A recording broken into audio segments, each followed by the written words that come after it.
जेठानी को बहन समझने वाली देवरानियां। आज बिस्तर छोड़ने का इरादा है या नहीं? चलो उठो और किचन में अपनी माँ की मदद करो। दोनों माँ बेटी एक नंबर की आलसी हैं। उठती हो मामी जी। जल्दी आना, फिर से बुलाने आना ना पड़े मुझे।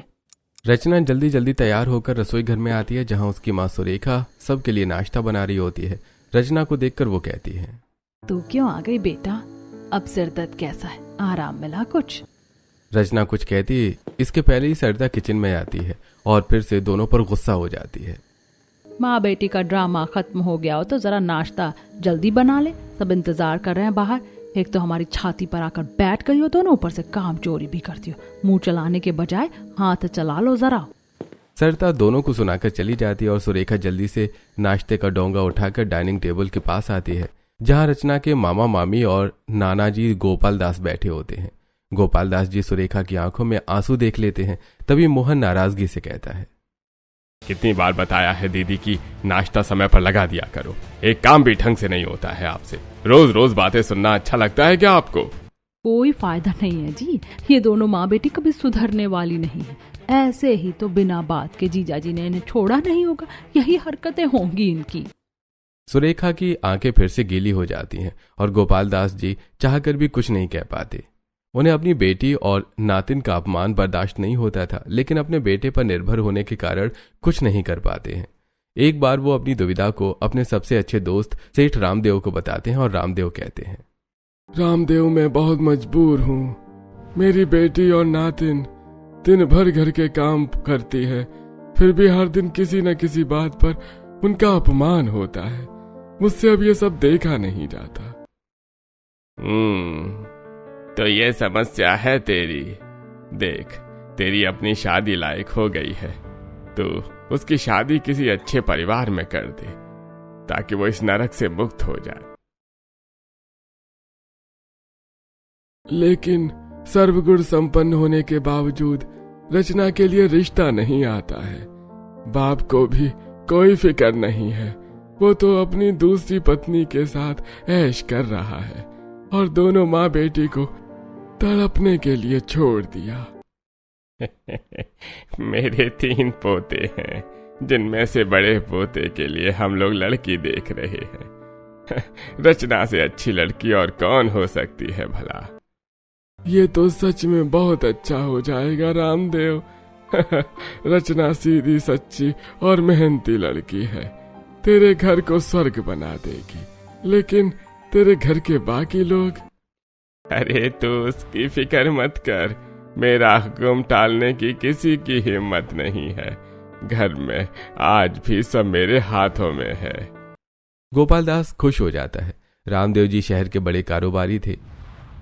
आज भी पूरे कारोबार की बागडोर उन्होंने अपने हाथों में ले रखी थी, जिसके कारण घर में उनकी ही मर्जी चलती थी। वो जब घर में रचना के बारे में बताते हैं तो हंगामा खड़ा हो जाता है। पापा जी, आपने इतना बड़ा फैसला करने से पहले घर में सलाह तो करनी चाहिए थी। कम से कम महेश से ही पूछ लेते। आपके दोस्त का स्टेटस भी तो देखिए, हमसे कितना कम है। उस घर की लड़की हमारे महेश के बिल्कुल लायक नहीं है। मैंने अपने दोस्त को वचन दिया है, मैंने जो फैसला किया है, अगर उसमें किसी को कोई आपत्ति है तो वो मुझे और मेरे घर को छोड़कर जा सकता है। आपने जो फैसला किया होगा सोच समझ कर किया होगा पिताजी। महेश की शादी आपकी पसंद से ही होगी। तो फिर तुम आज ही महेश को मेरे फैसले और मेरी शर्त के बारे में बता देना। स्टाइल जो बताए आपकी पहचान। हर मौके के लिए खास कलेक्शन तैयार, अपनी वार्डरोब को दे नया अंदाज। चाहे हो त्योहार की रौनक, ऑफिस की एलिगेंस या फिर किसी खास दिन की सेलिब्रेशन, हर लुक के लिए मिलेगा perfect outfit. Trendy designs, premium fabrics और ऐसे रंग जो आपके कॉन्फिडेंस को करें और भी हाईलाइट। अब इंतजार किस बात का, आज ही विजिट करें इंडीजी स्टोर और अपने फैशन गेम को करें अपग्रेड। वेबसाइट विजिट करने के लिए डिस्क्रिप्शन में दिए गए लिंक पर अभी क्लिक करें और अपना फेवरेट लुक आज ही चुनें। घर और कारोबार से बेदखल होने के डर से लता इस फैसले को मानने से मजबूर हो जाती है और शाम को महेश से इस बारे में बात करती है। सुनकर महेश गुस्से में आकर कहता है, वो मेरी जिंदगी का फैसला कैसे कर सकते हैं? आप जानती हैं कि मुझे मोनिका से प्यार है मम्मी, आपको भी तो वो पसंद है। बेटा मैं भी क्या करती, तुम्हारे दादाजी के जिद्दी स्वभाव को तुम जानते ही हो। वो तुम्हें घर और कारोबार से बेदखल करने में एक पल की भी देरी नहीं करेंगे। मम्मी, मैं मोनिका के अलावा किसी और से शादी नहीं कर सकता। मैं उसे प्यार करता हूँ और फिर मेरे बाकी 2 भाई भी तो हैं। फिर मुझे ही बलि का बकरा क्यों बनाया जा रहा है? मेरे पास इस बात का एक हल है। तुम्हारे दादाजी की उम्र हो गई, वो आजकल बीमार भी रहने लगे। 1-2 साल की बात है बस। तुम ये शादी कर लो, बाद में तलाक देकर अपनी जान छुड़ा लेना। प्रॉपर्टी भी हाथ से नहीं जाएगी और मोनिका भी तुम्हें मिल जाएगी। महेश के इस बात को मानने के अलावा और कोई चारा नहीं होता है और वो रचना से शादी करने के लिए मान जाता है। रामदेव गोपाल दास को इस बात की सूचना देते हैं और वो इस खुशखबरी को घर वालों को बताते हैं। इतने बड़े परिवार का रिश्ता है पिताजी, रचना के तो भाग ही खुल जाएंगे वहां जाकर। मेरी तो सारी चिंता ही दूर हो गई है। बड़े परिवार का रिश्ता तो आया है, लेकिन अपनी बेटी को अच्छे से सब तौर तरीके समझा देना। ऐसा ना हो कि वो भी ससुराल में एडजस्ट ना कर पाए, मुंह उठाकर तुम्हारी तरह यहाँ चली आए। अब उसके लिए इस घर के दरवाजे तभी खुलेंगे जब वो मेहमान बनकर आएगी। अब तो उसके बारे में अच्छा बोल दो बहू, कुछ दिनों की मेहमान है इस घर में। कुछ दिन बाद रामदेव की तबीयत बिगड़ जाती है और वो सुरेश चंद्र को अपने पास बुलाकर कहते हैं, बेटा, मुझे लगता है कि ये मेरा आखिरी समय है, लेकिन तुम मुझसे वादा करो कि तुम महेश की शादी रचना से ही करवाओगे। मेरे दोस्त को दिया वचन टूटना नहीं चाहिए। उस दिन रामदेव की मृत्यु हो जाती है और एक ओर जहां महेश और लता खुशियां मनाते हैं तो वहीं दूसरी ओर सुरेश चंद्र जी उनकी खुशियों पर पानी फेर देते हैं। अब तो पापा जी रहे नहीं, अब तू आजाद है महेश। तुझे अब वो जबरदस्ती की शादी नहीं करनी पड़ेगी। अजीब हो तुम दोनों, यहाँ मेरे पिताजी की चिता की राख भी शांत नहीं हुई और तुम लोग हंसी ठिठोली कर रहे हो। पिताजी ने वकील के पास अपने हस्ताक्षर किए हुए कागज दिए हैं जिसमें लिखा है कि तुम रचना से शादी नहीं करोगी तो तुम्हारे इस घर की और कारोबार में कोई हिस्सेदारी नहीं रहेगी। सुरेश चंद्र पिताजी से किया वादा निभाने के लिए झूठ बोल देते हैं और महेश को मानना पड़ता है। शादी का दिन आ जाता है। गोपाल दास जी से जितना बन पड़ता है वो उसी में रचना की शादी करते हैं। रचना बस माँ और नाना जी का आशीर्वाद लेकर ससुराल आती है। गृह प्रवेश के समय लता रचना के पास जाकर धीरे से कहती है, मेरा तो बिल्कुल भी दिल नहीं कर रहा तुम्हारे जैसी लड़की का स्वागत करने का। मेरा बस चलता तो तुम जैसी 2 कौड़ी की लड़की को इस घर की चौखट तो क्या इस घर के आसपास भी फटकने नहीं देती। चलो बहू, अब इस कलश को पैर लगाकर अंदर आ जाओ। दिल में उमंगे और आंखों में हजारों सपने लिए रचना को बड़ा धक्का लगा। उसे ऐसे स्वागत की बिल्कुल भी उम्मीद नहीं थी। वो घबराकर कलश को पैर लगाकर अंदर आती है। आते ही महेश तमतमाते हुए अपने कमरे में चला जाता है। ये महेश को क्या हुआ भाई? अभी तो हमें अंगूठी ढूंढने वाला गेम खेलना था, ये तो अभी से कमरे में चला गया। कोई उसे बता दे कि रचना को आज नहीं भेजेंगे हम कमरे में। पूरी शादी में भी ऐसे ही मुंह लटका रखा था मानो बंदूक की नोक पर इसकी शादी हो रही हो, और अब झट से कमरे में घुस गया। अरे कोई बुलाकर लाओ भाई उसे, नहीं तो पूरी रात रचना के नाम की महला जपता रहेगा बेचारा। महेश को कई बार बुलाया जाता है लेकिन वो नहीं जाता और कमरा भी अंदर से लॉक करके रखता है। चलो महेश तो आ नहीं रहा है, अब काफी देर भी हो गई है, बहू भी थक गई होगी, उसे कोई उसके कमरे में पहुंचा दो तो आराम कर लेगी। लता रचना को एक स्टोर रूम जैसे कमरे में लेकर आती है और कहती है, आज की रात तुम यहाँ के चूहे और कॉकरोचों के साथ बिताओ और मुंह से आवाज नहीं आनी चाहिए तुम्हारी। थोड़ी भी आवाज की तो मैं तुम्हारा वो हश्र करूंगी कि हमेशा के लिए बोलती बंद हो जाएगी तुम्हारी। लता रचना को स्टोर रूम बंद करके चली जाती है। रात भर चूहे और कॉकरोच के डर से रचना सो नहीं पाती है। मुझे तो चूहे और कॉकरोचों का डर सता रहा है, किसी को कुछ कह भी नहीं सकती हूँ। पता नहीं मम्मी जी मुझसे इतनी नाराज क्यों है। सुबह सुबह लता स्टोर रूम का दरवाजा खोलती है और रचना की तरफ गुस्से से देखते हुए कहती है, निकलो अब बाहर और कान खोल कर सुन लो। किसी के सामने ये मत कहना कि तुम स्टोर रूम में सो रही थी, वरना मुझसे बुरा कोई नहीं होगा। ये साड़ी पहन लेना, माँ के यहाँ से तो खाली हाथ चली आई हो, भिखारी कहीं की। लता एक साड़ी रचना के मुंह पर फेंक कर मारती है और गुस्से में चली जाती है। रचना चुपचाप नहा धोकर साड़ी बदल लेती है और बाहर हॉल में आती है। शाम को मुंह दिखाई की रस्म होती है और लता की सहेलियां और जान पहचान वाले आते हैं। लता तेरी चॉइस इतनी सादी तो नहीं है भाई, तू तो बहू एकदम सिंपल सी उठा कर लेकर आई है, ना कोई स्टाइल ना कोई फैशन सेंस। रानी भाभी की बहू को तो खूब नाम रख रही थी तू, अब तू खुद भी अपने लिए वैसी बहू लेकर आई है। अरे लेकिन मल्होत्रा भाभी की बेटी मोनिका में क्या कमी थी जो इससे अपने शानदार बेटे की शादी करवा दी तूने? तेरे बेटे के साथ तो वही जचती। सबकी बातें रचना के नाजुक दिल पर छुरियां सी चला रही थी। उसे अपनी किस्मत पर तरस के साथ साथ रोना भी आ रहा था। आंसू और दुख को छिपाने की उसे आदत ही थी, तो यहां भी वो अपने आंसुओं को आंखों में ही रोक लेती है। अगले दिन सारे मेहमान चले जाते हैं और रचना की शामत आ जाती है। देख लड़की, एक बात साफ साफ सुन ले, तू हम पर जबरदस्ती थोपी गई है ना। मैं तुझे पसंद करती हूँ ना ही मेरा बेटा।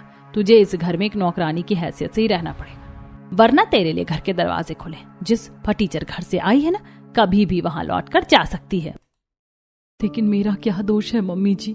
तेरा ये दोष है कि मेरे बेटे को कोई और लड़की पसंद है और तू उसकी जगह लेकर बैठ गई है। उस लड़की की पर्सनालिटी ऐसी है कि मेरा बेटा चाह कर भी उसे भूल नहीं पाएगा, और तेरी तरफ देखकर तो थूकेगा भी नहीं। गंवार कहेंगी। चल खाना बना अब।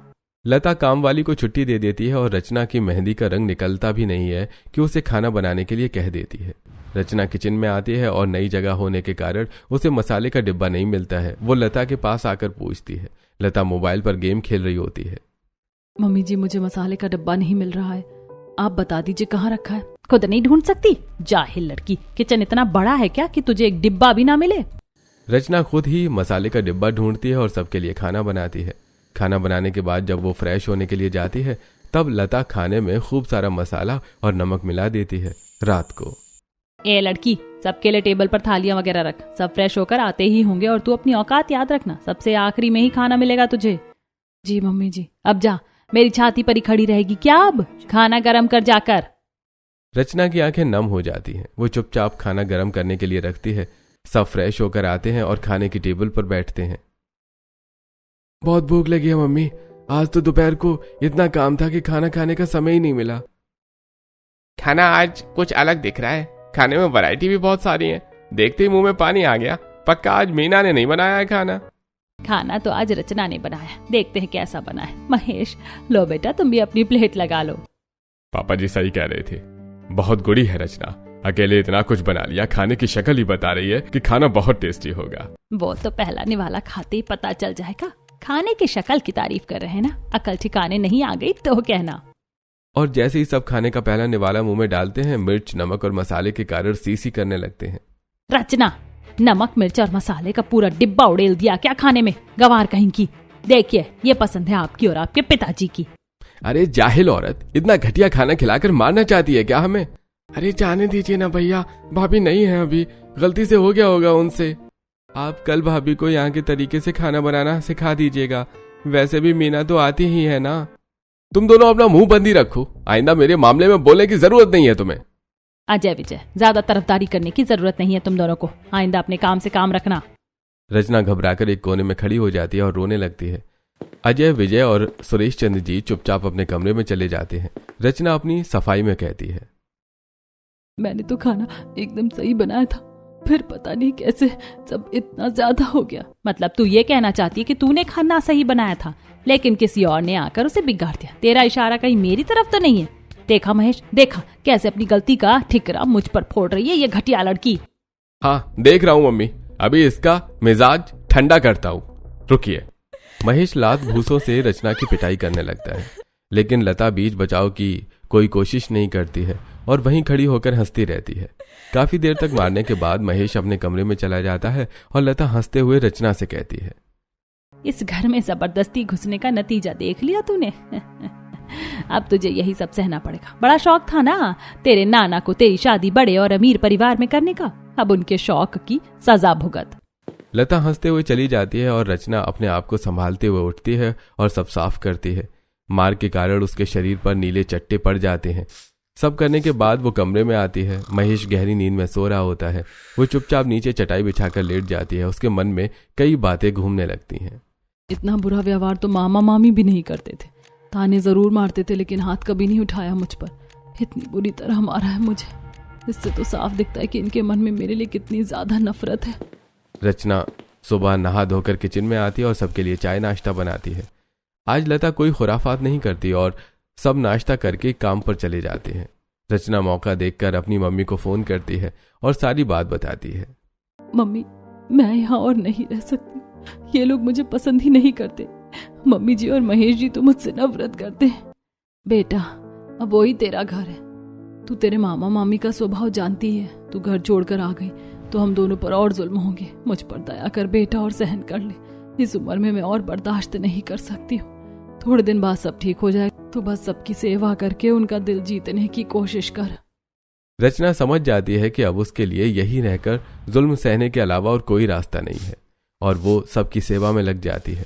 उस दिन भी वो अच्छा सा खाना बनाती है और महेश का इंतजार करती है। आधी रात को महेश नशे में चूर होकर घर आता है। रचना उसे सहारा देकर कमरे में लाती है और कहती है, सुनिए, आज आपने बहुत देर कर दी। मैंने आज बहुत अच्छा खाना बनाया है, यहीं लेकर आऊं आपके लिए? अरे तू होती कौन है मुझसे सवाल जवाब करने वाली? मेरी बीवी बनने की कोशिश मत कर, वरना ऐसी मार खाएगी कि तेरी 7 पुश्तें याद रखेंगी। निकल जाए यहाँ से। महेश रचना को जोर से धक्का मार देता है, जिससे रचना लड़खड़ाकर नीचे गिर जाती है। रचना महेश की फिक्र करते हुए रोज देर तक जागकर उसका इंतजार करती और उसे गर्मा गर्म खाना परोसती। एक दिन सुबह के काम निपटाने के बाद लता उससे कहती है, सुन लड़की, ये लिस्ट लेकर जाओ और पास की सब्जी मंडी से सब्जियां लेकर आ। सुधीर छुट्टी पर गया है, वो वापस आएगा, तब तक तुम्हें बाजार से सामान खरीद कर लाना होगा, और मुझे पाई पाई का हिसाब चाहिए, समझी? लेकिन मम्मी जी, मुझे तो सब्जी मंडी का रास्ता नहीं पता है। तो जाहिल सड़क पर चलते लोग कब काम आएंगे? किसी से भी पूछ लेना रास्ता। रचना थैली लेकर निकलती है और कड़ी धूप में रास्ता पूछते हुए सब्जी मंडी आती है। अच्छे से मोल भाव करके सब्जियां खरीद कर घर आती है। अपने घर के बाहर खड़ी गीता और सीमा उसे देखती हैं और हैरानी से कहती हैं, ये तो रचना आ रही है ना, सब्जियों का थैला उठाकर। लता भाभी ने इतनी धूप में से क्यों भेज दिया बाजार? नौकर कहाँ गए इनके? देख तो बेचारी पसीने पसीने हो गई। मुझे तो लगता है कि लता भाभी खुश नहीं है इस शादी से। उस दिन उनके हाव भाव से पता चल रहा था मुझे, इसीलिए इसके साथ ऐसा व्यवहार कर रही होंगी। इसी तरह दिन गुजरते हैं और रचना लता के जुल्म और महेश की मार खाते हुए दिन गुजारती है। सुरेश चंद्र जी की तबीयत ठीक न होने के कारण वो हमेशा अपने कमरे में ही रहते हैं। लता घर के सारे नौकरों की छुट्टी कर देती है और सारे काम रचना से ही करवाती है। 5 महीने बाद एक दिन लता कहती है, ये जाहिल तो हमारे गले पड़ गए, लेकिन अब मैं तुम दोनों की शादी ऐसी लड़कियों से करवाऊंगी जो हमारे स्टेटस से मैच करे। खानदान भी बराबरी का होना चाहिए, इसकी तरह भिखारी नहीं। रचना मुंह झुकाकर वहां से चली जाती है और अजय और विजय लता को समझाते हुए कहते हैं, आप प्लीज भाभी को ऐसे मत कहा कीजिए ना, उन्हें बुरा लगता होगा। हाँ मम्मी, भाभी कुछ कहती नहीं है, इसलिए आप कुछ भी नहीं कह सकती हैं ना उन्हें। फिर इसकी तरहदारी करने लगे दोनों। तुम्हें आखिरी बार समझा रही हूँ कि इस मामले से दूर रहो। दोनों चुप हो जाते हैं और इस मामले में ना ही बोलने की कसम खा लेते हैं। कुछ ही दिनों में लता अजय और विजय के लिए अमीर घर की 2 लड़कियां पसंद कर लेती हैं और रिश्ता पक्का हो जाता है। लता रचना से कहती है, सुन, देवरानियों के आने के बाद भी तो नौकरानी ही रहेगी, समझी? वो दोनों बड़े घर की लड़कियां हैं, ऊंचा खानदान है उनका, उन्हें काम करने की आदत नहीं है, तो तू उनके सब काम करेगी। क्यों नहीं करेगी मम्मी? ये तो उन दोनों की चप्पलें तक उठाएगी। ये इसी लायक है। मेरी जिंदगी बर्बाद करके रख दी है इसने। मोनिका से शादी हुई होती है तो आज मैं भी अपने दोनों भाइयों की तरह अपनी शादी से खुश होता। हाँ बेटा, मोनिका जैसी मॉडर्न और स्टाइलिश लड़की से तेरी शादी करवाने का मेरा सपना भी सपना ही रह गया। ये गंवार जो जबरदस्ती पल्ले पड़ गई हमारे, इससे तो मैं इसकी दोनों देवरानियों के काम करवाऊंगी, देखना तुम। रचना की आंखें भर आती हैं और वो काम में लग जाती है। शादी का दिन भी आ जाता है और चकाचौंध के बीच में सादी सी साड़ी पहने रचना अपनी दोनों देवरानियों के लिए फूल बरसाती है। लता आरती उतारकर शनाया और कियारा का स्वागत करती है और उन्हें अंदर लाती है। अब लग रहा है कि मेरी बहुएं आई हैं। क्या भाई दीप्ति, कविता, मोना, अब क्या ख्याल है तुम्हारा मेरी बहुओं को देखकर?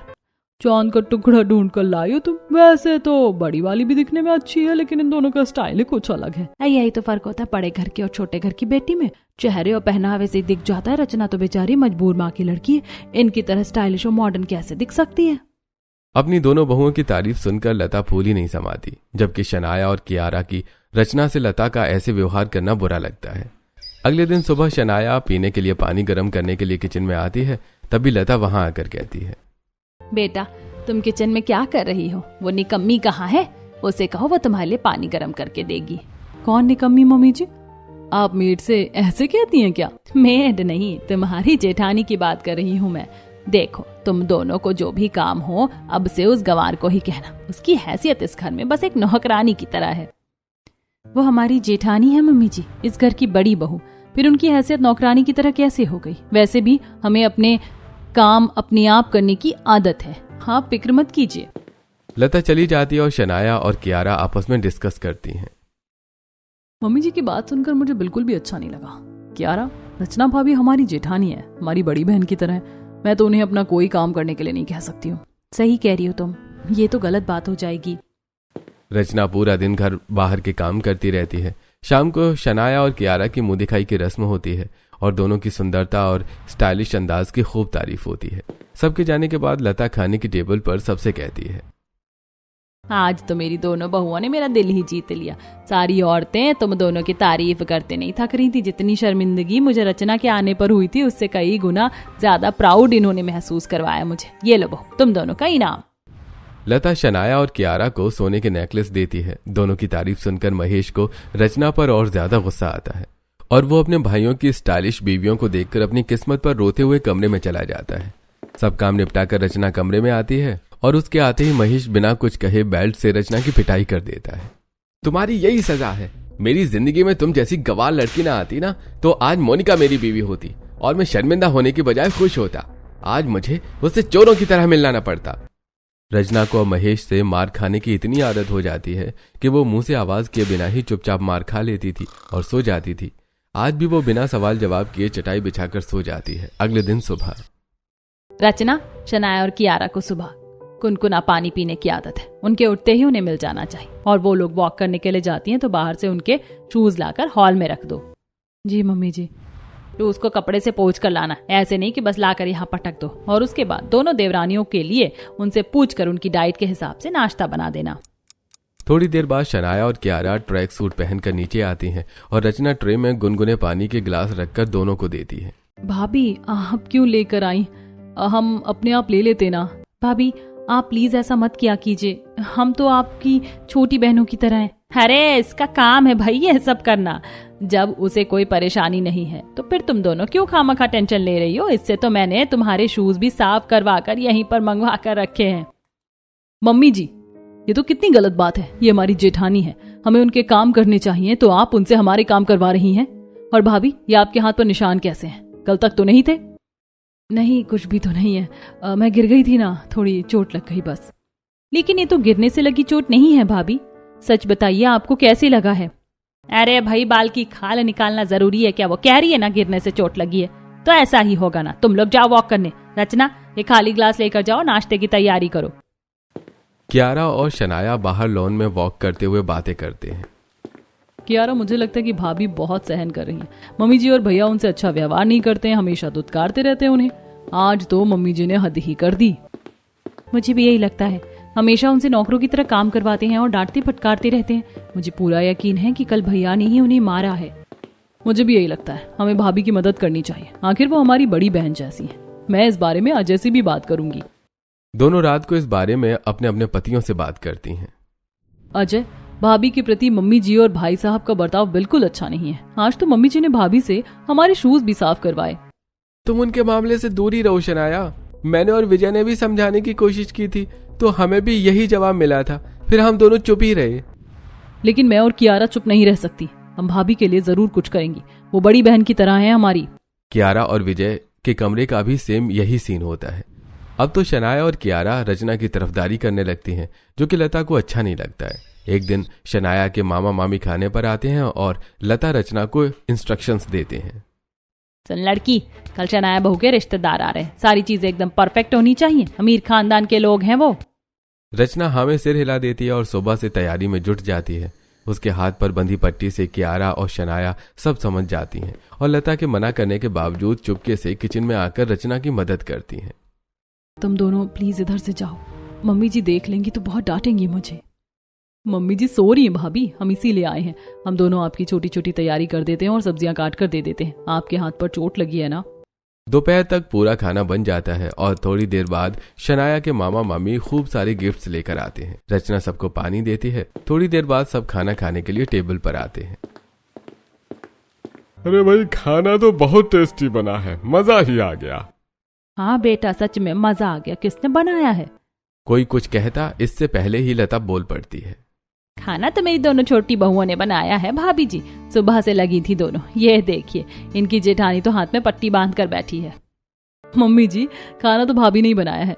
मामी, भाभी के हाथों में गजब का स्वाद है और भी काफी कुछ आता है भाभी को। हम दोनों तो अब इनसे ही क्लासेस लेने वाली हैं। लता को शनाया का इस तरह उसकी बात को काटना अच्छा नहीं लगता है और मेहमानों के जाने के बाद वो शनाया से कहती है, तुम्हें मेरी बात काटने की क्या जरूरत थी? तुम्हारी बड़ाई कर रही थी ना मैं, लेकिन जब खाना भाभी ने बनाया था तो उनकी मेहनत का क्रेडिट हमें क्यों मिले? मम्मी जी वैसे भी वो समझ ही जाते, क्योंकि मुझे नॉर्मल खाना बनाना ही नहीं आता, तो ऐसा अच्छा खाना मैं कैसे बना सकती हूँ। मैंने तो बल्कि बात संभाली है। रचना के मन को खुशी मिलती है, लेकिन लता गुस्सा हो जाती है और इस बात की शिकायत महेश से कर देती है। महेश फिर से रचना की पिटाई कर देता है और अगले दिन फिर रचना के शरीर पर नीले दाग देखकर शनाया और कियारा उसे अपने कमरे में ले जाती हैं और उसके हाथ पांव पर क्रीम और नारियल का तेल लगाती हैं। अरे तुम ये क्या कर रही हो? ऐसा मत करो प्लीज। हाँ बस बैठी रहिए भाभी और बिल्कुल संकोच मत कीजिए। आप तो हमारी बड़ी बहन जैसी, आपकी सेवा करने में क्या बुराई है? भाभी हमें पता है कि भैया ही आपको मारते हैं, वो आपको इतना सताते हैं, फिर भी आप चुपचाप सुनती क्यों हो? जवाब क्यों नहीं देती हैं? रचना दोनों को अपने मायके की परिस्थिति के बारे में सब कुछ बताती है। सुनकर दोनों बहुत दुखी हो जाती हैं। महेश अब बेशर्मी की हद पार करते हुए मोनिका को घर पर भी लाने लगता है और उसे अपने कमरे में ले जाता है। एक दिन शनाया महेश से कहती है, भैया भाभी के दिल पर क्या बीतती होगी? कुछ सोचा है? उनका कुछ तो ख्याल कीजिए। तुम लोग हो ना उस जाहिल का ख्याल रखने के लिए। एक बात सुन लो दोनों, मोनिका मेरी जान है, वो भी मुझे दिलो जान से चाहती है, हमें कोई अलग नहीं कर सकता है। महेश बेशर्मी से चला जाता है और शनाया और कियारा रोती हुई रचना के पास आकर उसे तसल्ली देते हैं। भाभी चलिए, आज मैं आपको अच्छे से मेकअप करके तैयार करती हूँ, भैया देखकर इग्नोर नहीं कर पाएंगे। नहीं, उन्हें अच्छा नहीं लगेगा शायद। भाभी शनाया आपका मेकअप करेगी और मैं आपको मेरी डिजाइनर साड़ी पहनाऊंगी। दोनों मिलकर रचना को तैयार करती हैं और रात को रचना महेश का इंतजार करती है, लेकिन खुश होने के बजाय महेश उस पर गुस्सा हो जाता है। ये वाहियात हरकतें किससे सीखी हैं तुमने? ऐसा करके तुम मुझे रिझाकर मेरी मोनिका से दूर करना चाहती हो? ये लो इसकी सजा भुगतो। महेश उसे खूब मारता है। अगले दिन सुबह शनाया जल्दी उठकर आती है और देखती है कि रचना हॉल के लैंडलाइन पर किसी से धीरे धीरे बातें कर रही है। वो पास आकर सुनती है। Thank you mummy. अच्छा मैं फोन रखती हूँ, सबके उठने का समय हो गया है। आपकी मम्मी का फोन था ना भाभी? आप थैंक यू क्यों कह रही थी? आज आपका बर्थडे है क्या? हाँ। वाह, फिर तो सेलिब्रेट करना बनता है भाभी। शनाया कियारा को बताती है और वो भी बहुत खुश हो जाती है। दोपहर को रोज की तरह रचना सब्जियां लेने के लिए निकलती है और शनाया और कियारा भी पीछे से निकल जाती हैं। थोड़ी दूर जाकर दोनों रचना को रोकती हैं और कहती हैं, भाभी हम आज आपका बर्थडे सेलिब्रेट करने वाले हैं, आपको हम पास के मॉल लेकर जाएंगे और अच्छे से रेस्टोरेंट में खाना खिलाएंगे। ना बाबा, घर जाने में देर हो जाएगी तो मम्मी जी मेरा भरता बना देंगी, मैं नहीं चल पाऊंगी। कुछ नहीं होगा भाभी, रोज की बजाय थोड़ी ज्यादा देर हो जाएगी बस, फिर हम है ना, हाँ फिक्र मत कीजिए। दोनों लगभग ढकेलते हुए रचना को ऑटो में बिठाती हैं और सीधे मॉल के सामने आकर रुकती हैं। रचना बड़े से मॉल को हैरानी से देखती है। तीनों पहले मॉल में घूमती हैं और फिर रेस्टोरेंट में आकर रचना के लिए केक मंगवाती हैं। कियारा के इंस्ट्रक्शंस पर पूरे रेस्टोरेंट में हैप्पी बर्थडे का गाना बजता है। Happy birthday to you, happy birthday to you, happy birthday dear Rachna, happy birthday to you. Restaurant में मौजूद सभी लोग सेलिब्रेट करते हैं और तालियां बजाते हैं। रचना की आंखों से पानी बहने लगता है। जिंदगी में पहली बार मेरा बर्थडे सेलिब्रेट हुआ। थैंक यू, तुम दोनों वाकई मेरी बहनों की तरह हो। तीनों को आने में देर हो जाती है। लता महेश की दुकान से बुला चुकी होती है। दोनों के खूंखार चेहरे देखकर शनाया और कियारा समझ जाती हैं और कहती हैं, भैया आज भाभी का बर्थडे है, इसीलिए हम दोनों जबरदस्ती उन्हें लेकर गए थे बाहर। भाभी की कोई गलती नहीं है, सारी गलती हमारी है। अच्छा तो मैडम आपका बर्थडे था आज, मुझे भी तो आपको गिफ्ट देना ही चाहिए था ना, क्यों मम्मी? इसे तो ऐसा गिफ्ट दे कि ये जिंदगी भर याद रखेगी।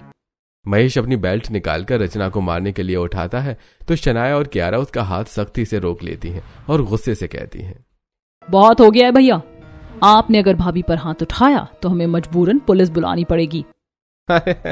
ये लो बुलाओ पुलिस, मेरी पहचान है पुलिस में, मेरा कुछ नहीं बिगड़ेगा। आपसे ज्यादा मेरे पापा की पहचान है भैया, ये आप भी जानते हैं। मैं अभी फोन करती हूँ। महेश और लता डर जाते हैं। तभी रचना कियारा के हाथ से फोन लेकर कहती है, पुलिस को फोन मत लगाओ, कियारा परिवार की इज्जत का सवाल है, तुम्हें मेरी कसम। कियारा रुक जाती है। परिवार को बड़ी मुसीबत से बचाने के बावजूद महेश की हरकतों में कोई सुधार नहीं आता है, बल्कि वो अब रचना के साथ साथ कियारा और शनाया से भी चिढ़ने लगता है। एक दिन महेश की तबीयत बहुत बिगड़ जाती है और उसे अस्पताल लेकर जाते हैं। सब टेस्ट होने के बाद डॉक्टर कहते हैं, इनकी दोनों किडनियां फेल हो चुकी हैं। जल्द से जल्द ट्रांसप्लांट नहीं किया तो ये नहीं बचेंगे। घर वालों में से कोई अगर देना चाहे तो जांच करवा ले। भैया हम मोनिका से पूछते हैं, हो सकता है कि उससे मैच हो जाए। वो तो आप पर जान छिड़कती है, मना नहीं करेगी। वैसे भी भाभी का तो परफेक्ट मैच हो गया है। रचना की किडनी की जरूरत नहीं है मुझे, वैसे भी पता है कि वो देगी भी नहीं। मेरी मोनिका 1 सेकंड में हाँ कर देगी, देखना। महेश मोनिका को बताता है और मोनिका बिना कुछ कहे फोन स्विच ऑफ करके शहर छोड़कर चली जाती है। रचना ही अब आखिरी सहारा होती है। लता सोचती है कि इतने जुल्म सहने के बाद तो रचना कभी हाँ नहीं कहेगी, जबकि इधर शनाया और कियारा बातें करते हैं। ये लोग चाहे जो भी कहें, लेकिन मुझे पूरा विश्वास है कि भाभी भैया को किडनी जरूर देंगी। रचना निराशा में डूबे जिंदगी और मौत के बीच झूलते महेश को किडनी देने के लिए आगे आती है। मुझे तो विश्वास ही नहीं हो रहा रचना कि तुम। मुझे अपने कानों पर यकीन नहीं हो रहा है। जिसे मैं अपना समझकर तुम पर अत्याचार करता था, वो तो मुझे मझधार में छोड़कर भाग गई। सॉरी रचना, लेकिन तुम चाहो तो मुझसे बदला ले सकती हो। मेरी यही सजा होगी। ऐसी बातें मत करिए प्लीज। मैंने तो बस आपसे ही प्यार किया है, आपके लिए इतना तो कर ही सकती हूँ। मम्मी जी, आप और भैया भाभी को कभी समझ ही नहीं पाए, इसीलिए आप दोनों को यही लग रहा था कि भाभी किडनी नहीं देंगी, लेकिन हमें पूरा विश्वास था कि भाभी कभी पीछे नहीं हटेंगी। मेरी जिंदगी में तुम दोनों नहीं आती तो मैं कब की मर चुकी होती। तुम दोनों ने छोटी बहनों की तरह मेरा साथ दिया और ध्यान रखा है। ये हमारा फर्ज था भाभी, आप हमारी बड़ी बहन की तरह हैं और हमेशा रहेंगी। मैं अब तुम्हें कभी दुख नहीं दूंगा रचना, मुझे माफ कर दो। तो आपने भी कहीं ऐसी जेठानी देवरानियां देखी हैं जो कि अपने रिश्ते को एक बहन जैसा रखें? कमेंट करके हाँ या ना में जवाब जरूर दीजिए।